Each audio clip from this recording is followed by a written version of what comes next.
Hello दोस्तों, कैसे आप लोग? उम्मीद करते होंगे आप लोग अच्छे होंगे और अच्छे से पढ़ाई भी करते होंगे। आज हम लोग स्टार्ट करेंगे क्लास 12th का chapter number 5, continuity and differentiability. हम लोगों का जो लेक्चर चलेगा वो एनसीईआरटी की सारे बेसिक कॉन्सेप्ट को कवर करते हुए एनसीईआरटी के कुछ क्वेश्चन और जेई में आए हुए उसके पी वाई क्यू। तो चलिए, बिना देरी किए हम लोग स्टार्ट करते हैं दिस लेक्चर को। ओके, तो सबसे पहले हम लोग पढ़ेंगे कंटिन्यूटी एंड डिफरेंशियबिलिटी में। पहले हम लोग कंटिन्यूटी के बारे में पढ़ेंगे। कंटिन्यूटी में हम लोग ये पढ़ेंगे कि फंक्शन कहाँ पे कंटिन्यूअस है और कहाँ पे कंटिन्यूअस है, उसके क्या क्या कंडीशन है, उसके क्या क्या थ्योरेटिकल मेथड है, उसके क्या क्या ग्राफिकल मेथड है। तो हम दोनों मेथड पढ़ेंगे, theoretical method and graphical method. तो सबसे पहले हम लोग देखते हैं क्या कि कंटिन्यूटी क्या होता है। कंटिन्यूटी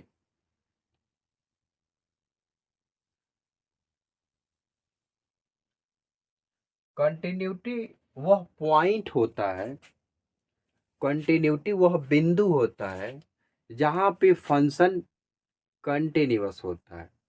यानी हम यूँ कह सकते हैं कि अगर कोई पॉइंट गिवन है और उस पॉइंट पे फंक्शन कंटिन्यूअस है, तो उस पॉइंट को हम क्या कहेंगे?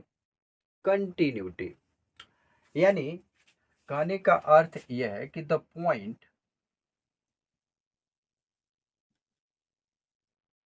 ऑन विच फंक्शन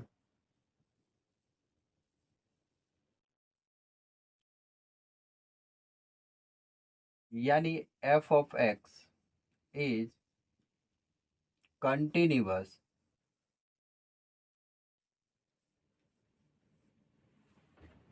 कंटिन्यूअस वह पॉइंट जिस पे फंक्शन कंटिन्यूअस है।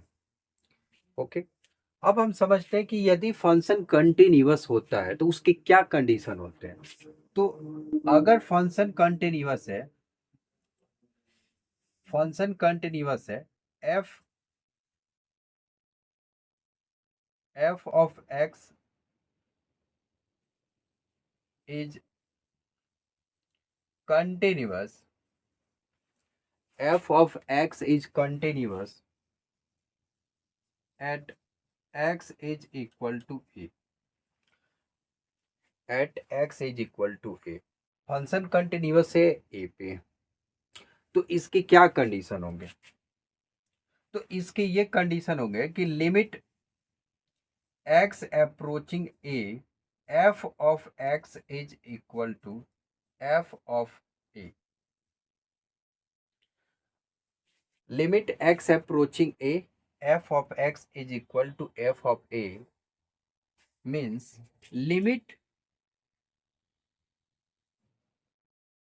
x अप्रोचिंग a का क्या मतलब है कि यदि x बराबर a पे इसका लेफ्ट हैंड लिमिट और इसका right hand limit, left hand limit और राइट हैंड लिमिट दोनों इक्वल हो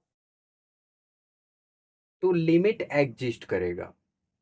यानी आपका जो लेफ्ट हैंड लिमिट होगा और जो आपका राइट हैंड लिमिट होगा, दोनों क्या होना चाहिए? दोनों इक्वल होना चाहिए। दोनों इक्वल होना चाहिए। Left hand limit and right hand limit दोनों इक्वल होना चाहिए। जैसे कि हम लोग लिमिट में पढ़े थे कि लिमिट में अगर कोई पॉइंट पे लिमिट एग्जिस्ट करता था तो उसका लेफ्ट हैंड लिमिट और उसका राइट हैंड लिमिट दोनों एग्जिस्ट करता था। एग्जिस्ट मतलब कोई ना कोई एक फाइनाइट डिफाइंड वैल्यू देता था। तो सेम वही कॉन्सेप्ट यहाँ लगेगा, सेम कॉन्सेप्ट वही लगेगा। तो यहाँ पे आपका लेफ्ट हैंड लिमिट क्या होगा कि limit X approaching just a से पहले, एक्स अप्रोचिंग जस्ट ए से पहले, जस्ट ए से पहले एफ ऑफ एक्स, और राइट हैंड लिमिट क्या होगा, लिमिट एक्स अप्रोचिंग ए प्लस, इसका क्या मतलब, तो ए के जस्ट बाद, ए के जस्ट बाद, ए के जस्ट बाद, इसी को हम ऐसे भी लिखते हैं F of A minus is equals to F of A plus, F of A minus is equal to F of A plus. ये हो गया राइट हैंड लिमिट, ये हो गया लेफ्ट हैंड लिमिट।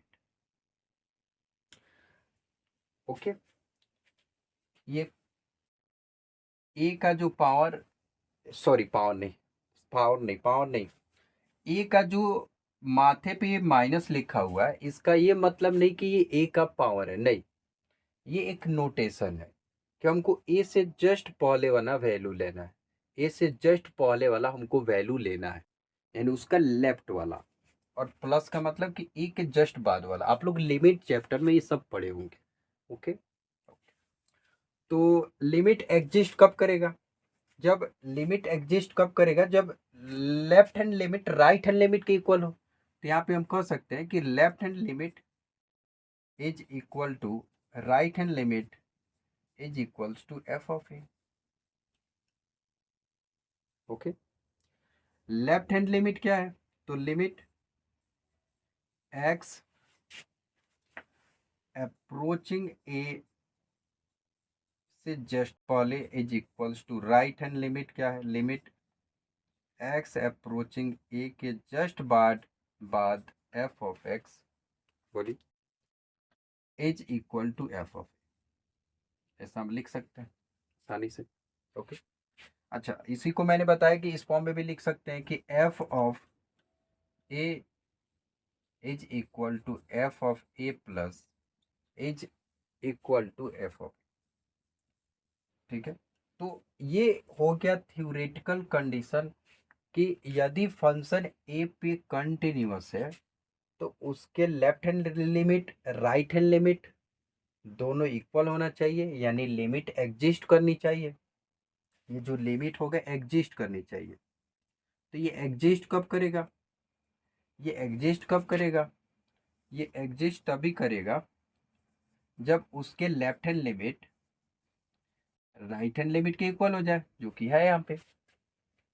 ओके, तो ये हो गया कंडीशन।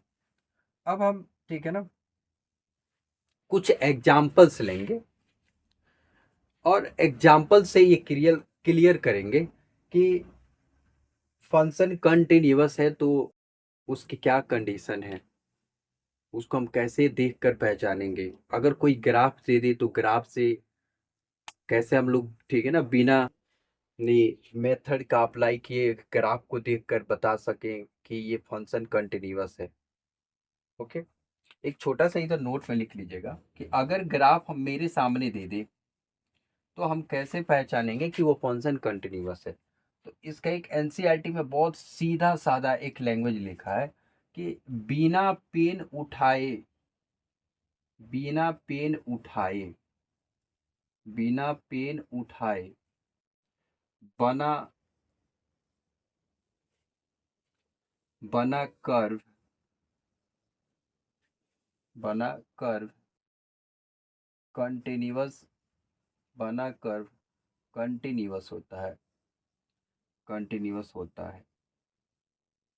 ग्राफ देगा, जैसे कोई भी आप ग्राफ, कोई भी ग्राफ एक ऐसे बिना कलम उठाए बना दीजिए, आपका ये कंटिन्यूअस फंक्शन में, इसको कंटिन्यूअस फंक्शन हम मानेंगे।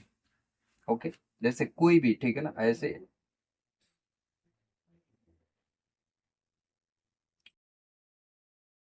ऐसे ऐसे, लेकिन मान लीजिए कुछ इस टाइप से हो जाए, इस टाइप से, तो मान लीजिए यहां तक पहुंचे। अब यहाँ पे क्या है, ओपन सर्कल है, यानी इसका मतलब यहाँ पे फंक्शन क्या है, ओपन है, यहाँ पे फंक्शन नहीं है, फंक्शन डिफाइन नहीं है, यहाँ पे फंक्शन डिफाइन नहीं है। तो इसका मतलब जब यहाँ पे हम पहुंचेंगे तो यहाँ पे अपने पेन को उठाना पड़ेगा, फिर नेक्स्ट यहाँ से स्टार्ट करेंगे। तो ये आपका ठीक है ना, कंटिन्यूअस फंक्शन नहीं है। ये आपका है, ये आपका है, ये आपका है। ओके, चलिए कुछ एग्जांपल्स करते हैं।